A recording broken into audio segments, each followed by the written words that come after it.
laquelle vous nous recevez. Soyez les bienvenus à notre émission Plateau charismatique, présentée par moi-même, votre humble servante de l'Éternel, Martine Rebecca. Chers internautes, je vais vous présenter notre invité du jour qui va nous parler d'un sujet essentiel pour chacun de nous. Il s'agit du plein salut. Le plein salut. Bonjour, pasteur. Bonjour, servante Rebecca Martin. Je vais vous laisser vous présenter à nos téléspectateurs. Ah bon, c'est gentil, c'est gentil. Ok. Merci beaucoup, nos bien-aimés, nos amis qui sont en direct avec nous. Merci, nos fidèles internautes. Que le Seigneur vous bénisse abondamment. C'est bien votre humble serviteur, le pasteur Daclo, l'homme à la crie. Pasteur, nous allons donc commencer notre émission.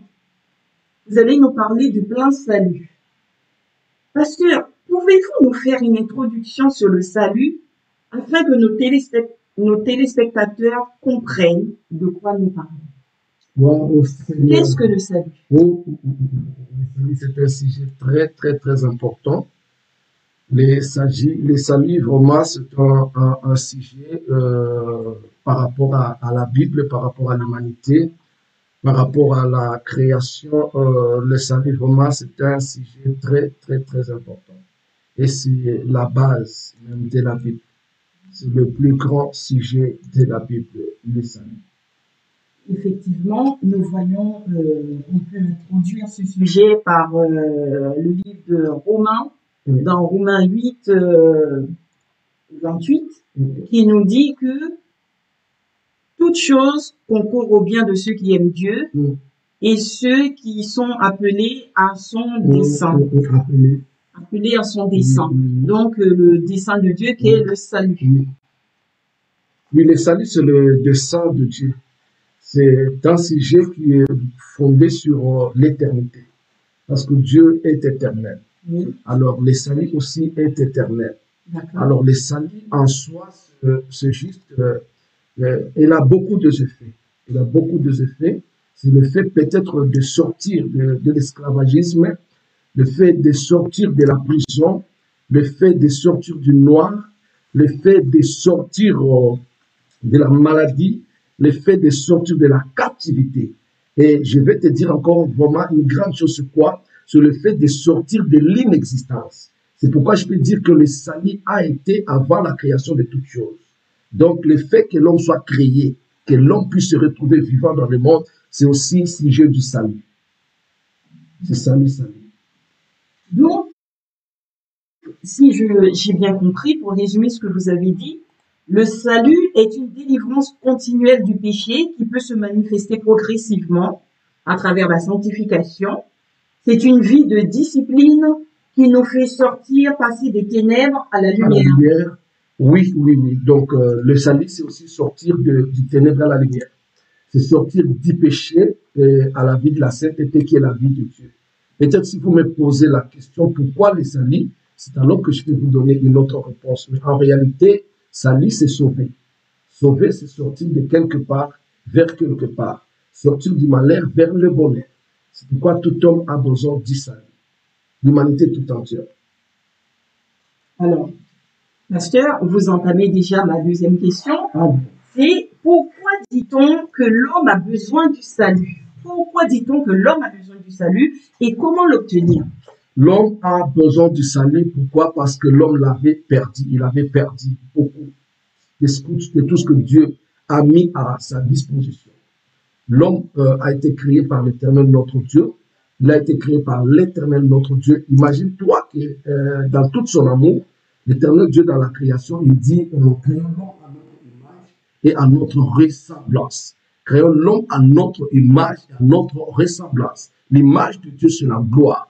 L'image de Dieu, c'est l'excellence. L'image de Dieu, c'est la grandeur. Alors, quand Dieu, dans tout son amour, Dieu n'est pas comme les hommes. Les hommes, quand il veut te donner quelque chose, il te donnera quelque chose qui ne va pas se ressembler à lui. Quand il veut te faire devenir, il te fera devenir non pas comme lui. Parce qu'un roi ne peut pas te faire devenir roi. Un prince ne peut pas te faire devenir prince. Un riche ne va pas te faire devenir riche. Mais Dieu, dans tout son amour, dans toute sa plénitude de l'amour, Il va créer l'homme à son image et à sa ressemblance. Tu vois, ça c'est un don que Dieu a fait à l'homme. Et il s'est passé que l'homme en avait perdu à travers la chute d'Adam et Ève, le premier homme de l'humanité. Alors, quand l'homme a perdu et toute sa nature était dans cet esclavagisme du péché, cela veut dire qu'il a perdu la voix, il a perdu l'esprit, il a perdu la vie, il était condamné à mort. Parce qu'il était condamné à mort, la mort c'est la disparition, la mort c'est le perte. Alors, parce qu'il était condamné à mort, maintenant il avait besoin du salut, il devrait avoir besoin du salut pour sortir de la mort à la vie. C'est comme ça que le salut est indispensable dans l'humanité. Donc, si je comprends bien, on peut exprimer le salut comme étant un don de Dieu réservé, un don de Dieu réservé à ceux qui sont destinés, prédestinés à être sauvés. Et c'est quelque chose, on va dire, qui a commencé depuis le jardin d'Éden. Et que la vie du croyant, dans ce sens, doit être comme un témoignage, doit venir témoigner de ce salut que Dieu a prédestiné, qu'il a mis en place par rapport au péché, puisque le péché est arrivé avec Adam et Ève, donc depuis le jardin. Et donc le plan du salut de Dieu aurait commencé donc à ce moment-là. Okay. Est-ce que j'ai bien compris Oui, je crois que tu puisses bien comprendre. Parce que dans le plan de Dieu, le salut était déjà prévu.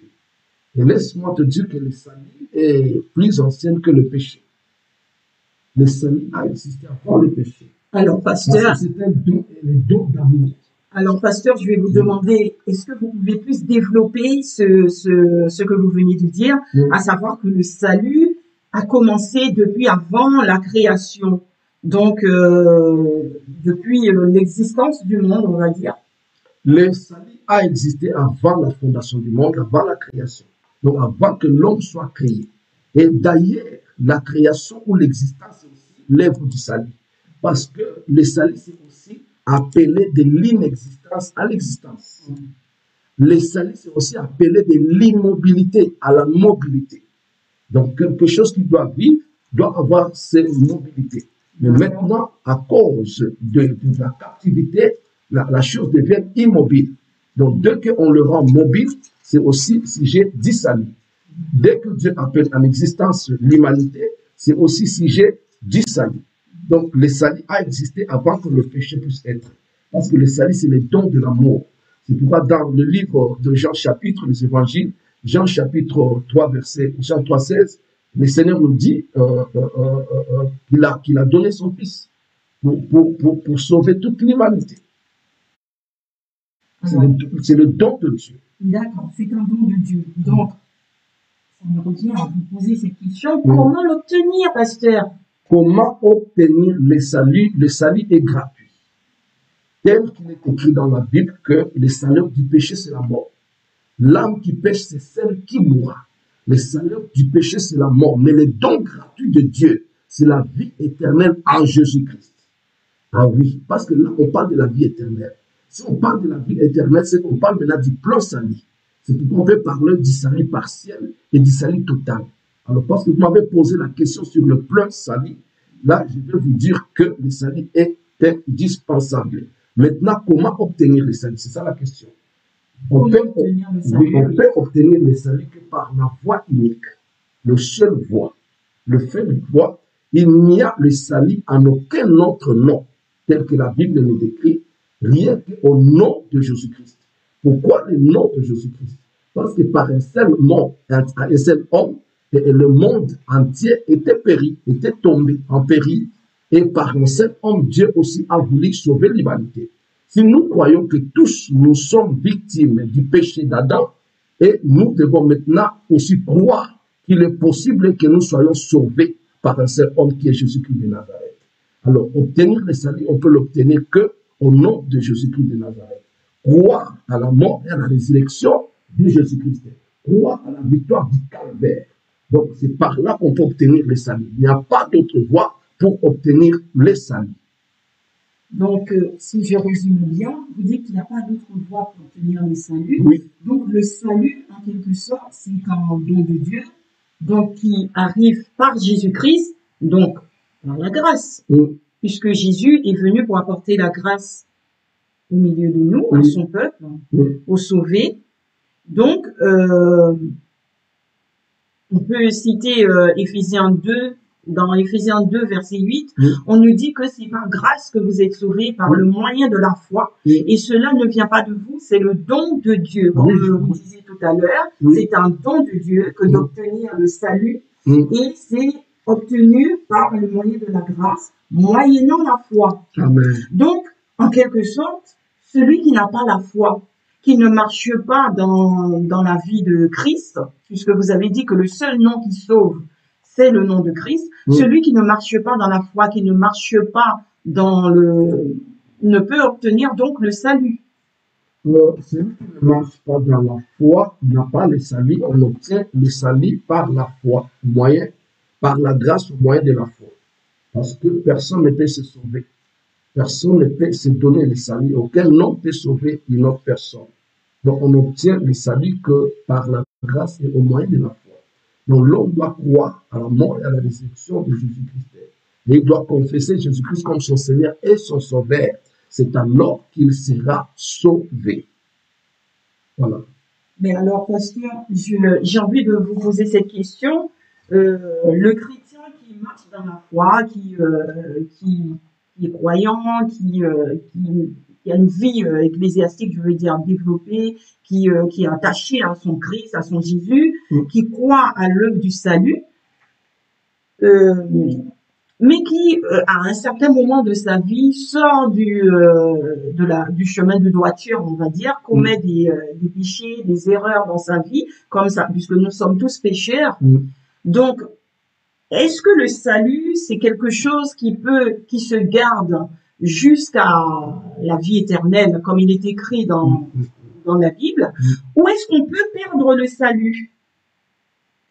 Et par rapport à la perte du salut, si on peut perdre le salut, voici le salut, c'est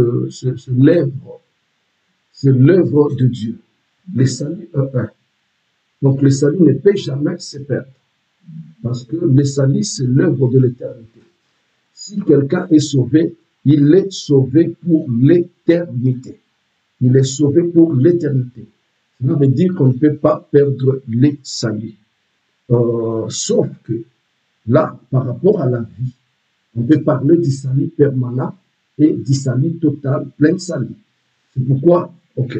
Alors, est-ce que vous pouvez me définir, pasteur, pouvez-vous nous redéfinir la différence entre le salut permanent et le plein salut? Oui, donc, en nous expliquant concrètement l'œuvre du salut. Ok, parce que notre thème, notre sujet, c'est le plein salut. Mais on ne peut pas parler du plein salut si on ne parle pas du salut partiel. Vous savez, le plein salut, le salut, c'est de l'éternité. Ok, quand Dieu sauve, c'est pour l'éternité. Mais maintenant, il y a le salut partiel, le salut qui viennent, mais qui n'est pas éternel. Je peux dire, par exemple, que Moïse est allé sauver le peuple d'Israël. Il les a sauvés de l'esclavagisme en Égypte. C'est aussi l'œuvre du salut. Mais ce salut n'était pas un salut plein. Ce n'était pas le plein salut. Parce que ce n'était pas un salut éternel. Un aveugle qui va rencontrer le Seigneur, qui va recouvrir la vie à cause d'un miracle au nom de Jésus, il reçoit le salut. Mais c'est le salut qui n'est pas éternel. Ce n'est pas le plein salut. Donc voilà. Et un malade qui sort de l'hôpital et qui est guéri du cancer, c'est aussi le salut. Mais le plein salut, c'est le salut qui amène à l'éternité. Donc nous avons le salut d'une manière ou d'une autre, comme on peut sauver un prisonnier en le faisant sortir de la prison. Donc c'est aussi le salut, comme Lazare qui était mort de la tombe, on l'a fait sortir, c'est aussi le salut. Voilà, donc c'est ça, le salut permanent. Mais le salut, plein salut, c'est le salut qui t'amène à Jésus-Christ. C'est le salut qui t'amène au rencontre de Jésus. C'est ce salut-là qu'on appelle plein salut. C'est pourquoi l'homme est en train de se perfectionner. Comme on a dit dans le livre de, je crois, oui, qu'est-ce que je peux dire Éphésiens 4, chapitre 11. Dieu a établi les ministères juste pour le plein salut. Pour le plein salut. Donc pour la perfectionnement des saints. Donc les saints doivent se perfectionner. Donc un salut continuel. De perfection en perfection. Jusqu'à atteindre la stature parfaite de Dieu. Parce que l'homme a été créé à la stature parfaite de Dieu. L'homme a été créé à la stature parfaite de Dieu parce qu'il a été créé à la stature parfaite de Dieu. Écoute, il doit revenir à cette stature parfaite de Dieu. Donc, la stature de l'éternité. Donc, la guérison, c'est aussi un salut. La délivrance démoniaque, c'est aussi un salut. Mais le plein salut, c'est la nouvelle naissance en Jésus-Christ pour l'éternité. Voici. Donc, si je résume bien ce que vous avez dit, pasteur, donc tout homme est né pécheur, puisque tout homme est né pécheur depuis la chute d'Adam et Ève. Et ensuite, le salut est divisé par le salut permanent, c'est-à-dire lorsque nous recevons une guérison, lorsque nous recevons nous sommes délivrés ponctuellement dans notre quotidien. La délivrance ponctuelle, c'est ce que nous appelons le salut permanent, c'est-à-dire la grâce de Dieu qui vient intervenir dans toutes les situations de notre vie quotidienne. Et ensuite, le plein salut, vous dites que le plein salut, c'est ce que nous recevons par l'avènement de Jésus-Christ. Oui. L'avènement de Jésus-Christ qui est l'apparition du plein salut, à savoir lorsque Jésus reviendra. Lorsqu'il reviendra, c'est en quelque sorte, on peut dire que c'est la conclusion du salut. C'est ça le plein salut, notre sujet. D'accord. Donc, est-ce que vous pouvez rentrer un petit peu plus dans les textes pour nous expliquer en quelque sorte le salut, concrètement l'œuvre du salut selon la parole de Dieu? L'impact ou l'œuvre du salut, peut-être ça. Ou l'impact. Ok, l'impact ou l'œuvre du salut, c'est verra. Et cela a été déjà aussi montré par les apôtres et les prophètes qui ont prophétisé pour les temps à venir. Parce qu'on peut dire que c'est un langage. C'est un langage de Dieu, un langage spirituel. Oui. L'impact du salut, c'est un langage de Dieu. Donc Dieu parle. Cela veut dire qu'il parle par sa puissance et son amour, sa puissance de délivrer, sa puissance de bénir, sa puissance de transformer des vies, sa puissance de façonner des vies, sa puissance de réjouir le cœur abattu, sa puissance de donner la joie aux déprimés, sa puissance de donner la paix aux angoissés, sa puissance de donner la paix aux personnes stressées. Donc, c'est ça. Alors, cela maintenant doit être manifesté ou éclairé par des témoignages. Quand les gens qui étaient hier malades et qu'à cause de la prière, à cause du nom de Jésus-Christ, ils ont retrouvé la paix, ils ont retrouvé la joie, ils ont retrouvé le bonheur, par exemple. Donc, c'est ça l'impact du salut, surtout permanent. Alors, pasteur, j'ai envie de vous poser encore une question. Comment est-il manifesté? Comment est-ce que le salut se manifeste dans la vie de l'homme ou dans la vie du chrétien? Le salut est manifeste ou alors manifesté dans la vie du chrétien, de l'homme, disons, par une transformation, par un changement. Parce que dans l'homme, il y a l'âme, l'esprit et le corps. L'âme, l'esprit et le corps. L'esprit de l'homme retrouve la paix. L'esprit de l'homme retrouve la joie. L'âme de l'homme retrouve la joie et le corps de l'homme retrouve la santé. Donc voilà. Et tout ça, hier, quelqu'un qui était peut-être dans la vie du monde ou dans une mauvaise vie, le lendemain, on lui retrouve que quelqu'un qui était drogueur hier, aujourd'hui, il est devenu évangéliste. Quelqu'un qui était prostitué hier, aujourd'hui, il est devenu prophétesse, servant de Dieu, afin d'annoncer la bonne nouvelle. Donc ça, ce sont les œuvres du salut, ce sont l'impact du salut. Quelqu'un qui était maladif toute sa vie, mais un jour, le médecin trouve que les diagnostics ont changé. Tous les résultats médicaux ont changé. Donc, le pronostic qu'on a donné sur sa vie, à cause de sa rencontre avec Jésus, a changé cela. Et c'est possible. Il est possible que les gens qui nous entendent aujourd'hui, leur dire que le salut est disponible. En ce temps où nous sommes en train de parler, le salut est disponible. Que les gens puissent chercher le salut s'il faut possible, donc parce que le salut est disponible. Il est possible que le cœur abattu soit consolé. Il est possible que le cœur déprimé soit consolé. Il est possible que les stressés puissent retrouver la paix et la joie. Il est possible que les rejetés puissent trouver de l'approche. Donc Dieu est capable de tout. Rien n'est impossible à Dieu. Donc c'est la puissance de Dieu manifestée dans la vie humaine. Voilà. Mais alors, pasteur, j'ai envie de vous dire, en quelque sorte, c'est un acte qui vient de Jésus, du salut. Qui vient de Dieu à travers la mort et la résurrection de Jésus-Christ. Donc, on peut conclure que ce n'est pas quelque chose de méritoire. Non, non, non, non, non, non, non, non, non. Le salut ne peut jamais se mériter. Le salut ne peut jamais se mériter. Aucune personne ne mérite le salut. Personne ne se sauve. Personne ne se donne le salut. C'est Dieu qui donne le salut. C'est pourquoi même quand Israël était captif en Égypte, c'est la main de Dieu qui était descendue et a oint Moïse. Et Moïse a accompli la mission de faire sortir ce peuple de l'Égypte jusqu'à la terre promise. Tu vois? Et nous aussi, dans notre temps, Jésus-Christ, le Fils de Dieu, est venu, selon Jean chapitre 3, verset 16, que Dieu a tant aimé le monde. Donc l'amour de Dieu, c'est l'expression du salut. Dieu a tant aimé le monde qu'il a donné son Fils unique pour que quiconque croit au Fils soit sauvé. Cela veut dire qu'il sort de toute captivité qu'il pouvait se retrouver à la liberté, de toute ténèbres à la lumière, de toute souffrance au bonheur. Voilà. Alors, pasteur, j'ai envie de vous poser encore une question par rapport au fait que le salut, c'est une œuvre de rédemption, c'est une œuvre de rachat par Jésus-Christ. Mais alors, quelle est la destinée de l'homme, on va dire, au travers du salut? L'homme a été créé pour vivre ce que vit Christ. Mais par quelle manière, quelle est cette bonne nouvelle que vous avez apportée à nos chers internautes? Ok, le salut, c'est la bonne nouvelle. C'est ce qu'on appelle l'évangile.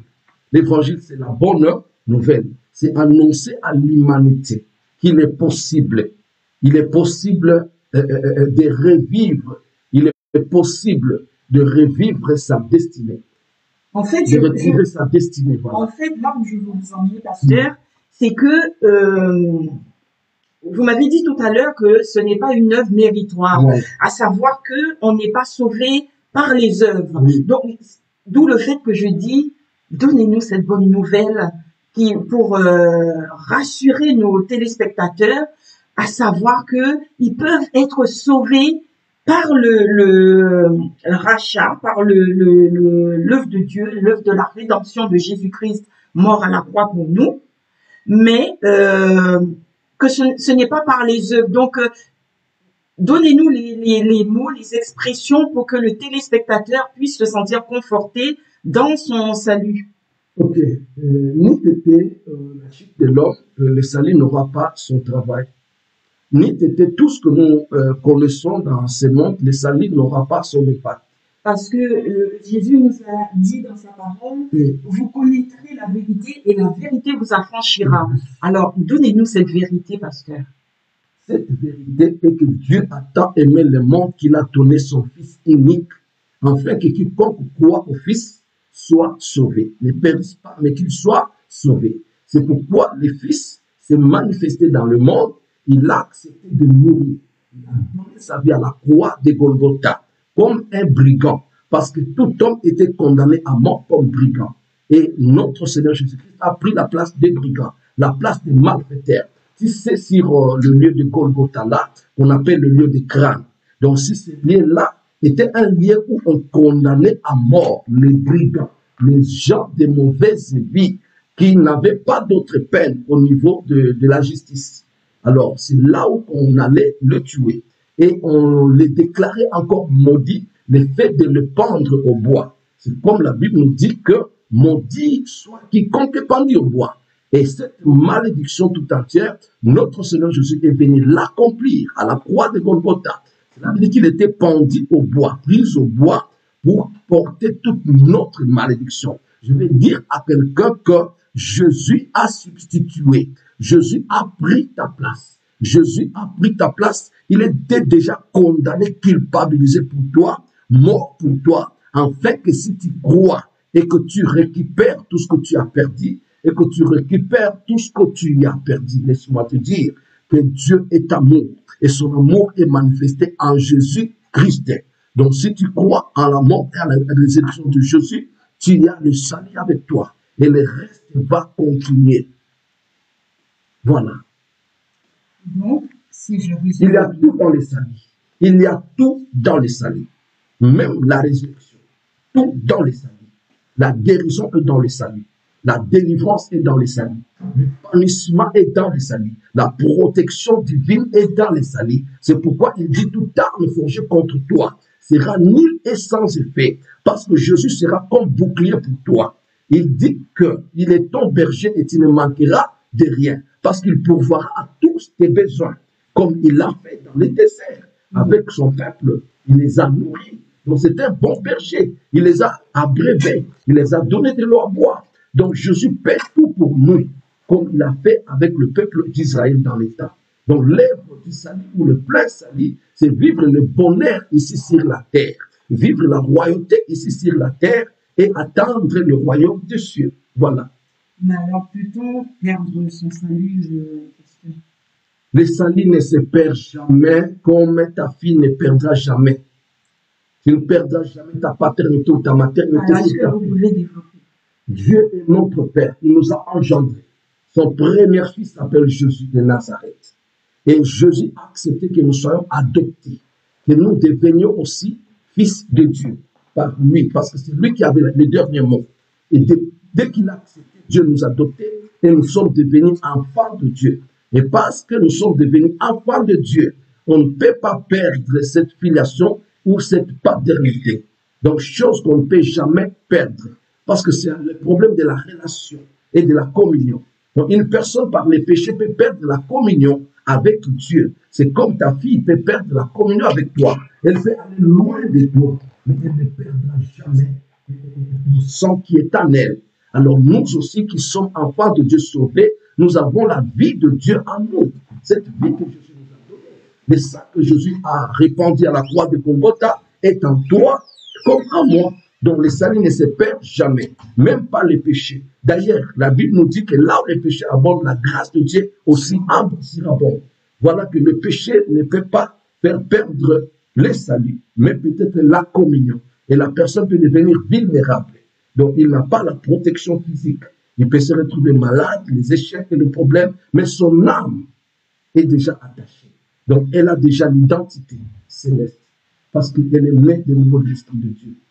Elle est sauvée, elle est enfant de Dieu, fils de Dieu. Voilà, le salut ne se perd jamais. Alors, parce que c'est très intéressant tout ce que vous êtes en train de nous dire, de nous raconter. Cher ami internaute, le salut, comme l'a dit notre bien-aimé le pasteur Daclo, le salut ne se perd jamais. Toutefois, nous devons croire en Jésus-Christ, nous devons accepter l'œuvre de la croix pour obtenir le salut. Donc, en quelque sorte, le croyant est sauvé par Jésus-Christ, moyennant la foi, puisque si nous acceptons l'œuvre de la croix, c'est que nous croyons en Jésus-Christ, c'est que nous avons la foi. C'est que nous avons la foi. Donc, de ce fait, le salut que nous avons obtenu, d'où le fait qu'on parlait au départ de la prédestination, on peut dire que chaque chrétien a été prédestiné, c'est-à-dire ceux qui ont accepté Jésus-Christ comme Seigneur et Sauveur. Nous sommes des prédestinés qui avons accepté la croix. Et donc, de ce fait, nous avons accepté l'œuvre de la croix, nous avons accepté Jésus-Christ dans notre vie. Donc, nous pouvons dire que parce que nous avons accepté Jésus-Christ, parce que nous marchons avec Jésus, donc nous sommes sauvés. Nous sommes sauvés non pas par nos œuvres, non pas parce que nous vient dans l'église ou que nous faisons des choses bien. Voilà. Nous ne sommes pas sauvés par nos œuvres, mais par la foi, parce que Jésus-Christ est venu apporter une grâce dans notre vie, cette grâce de la foi de nous permettre de croire et d'être sauvés. Alors, pasteur, je vais vous laisser faire la conclusion, une conclusion sur notre thème, le grand salut, afin que nos téléspectateurs puissent bien comprendre. Je vais vous laisser résumer et conclure sur le sujet. Ok, je veux dire que le péché qui a provoqué, c'est le péché qui a rappelé le salut, mais le salut a existé avant le péché. Alors, le salut est plus fort que le péché. Parce que le salut, c'est le plan de Dieu. Le salut, c'est Dieu lui-même. Le péché est éphémère, mais le salut est éternel. Bien-aimés dans le Seigneur, vous qui êtes en train de souffrir, vous qui êtes encore dans le monde, vous qui ne savez pas où aller, il y a un seul chemin qui est Jésus-Christ de Nazareth. Quand il s'est présenté, il a dit, je suis le chemin, la vérité et la vie. Cela veut dire qu'il est le chemin qui amène au salut. Et il a dit encore qu'il était la lumière du monde. Et parce qu'il est la lumière du monde, cela veut dire qu'il est venu effacer les ténèbres dans votre vie.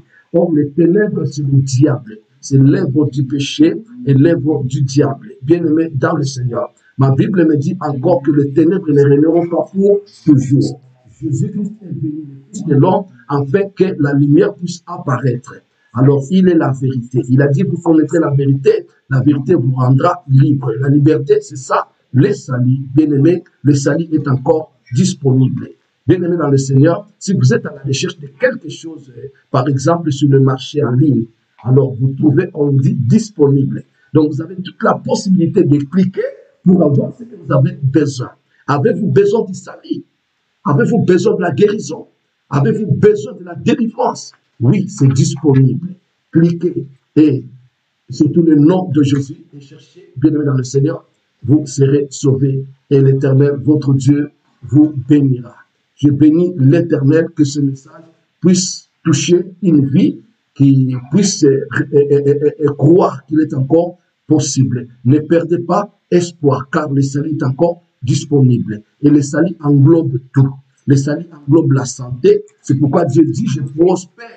Je souhaite que tu prospères à tous égards. Que tu sois en bonne santé, qu'on prospère l'état de ton âme. Cela veut dire que la santé, la prospérité financière, matérielle, la santé, la protection, tout est dans les saluts. Et tout ça est encore disponible. Toi qui es déprimé, il est encore disponible. Toi qui es stressé, il est encore disponible. Toi qui es angoissé, il est encore disponible.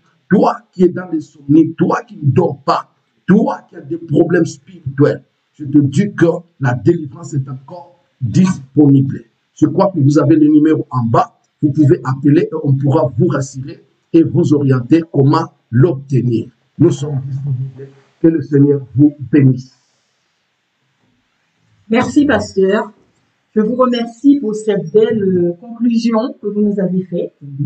Je pense que nos téléspectateurs ont été richement bénis. Donc, chers téléspectateurs, amis et familles, vous qui nous regardez de partout le monde, je vous remercie pour ce temps que vous nous avez consacré. Et puis, nous arrivons donc au terme de notre émission. Je vais donc je vais donc remercier. Donc, je bénis donc notre chaîne télévision Cephas Rabotas TV qui nous a permis aujourd'hui de faire cette émission avec vous. Je bénis la présence du berger Cephas Rabotas. Oui, qui nous a accordé ce plateau. Nous a accordé ce plateau. Je bénis notre réalisateur Simplice. Merci Simplice. MMS Pro. Merci beaucoup de nous avoir accueillis aujourd'hui.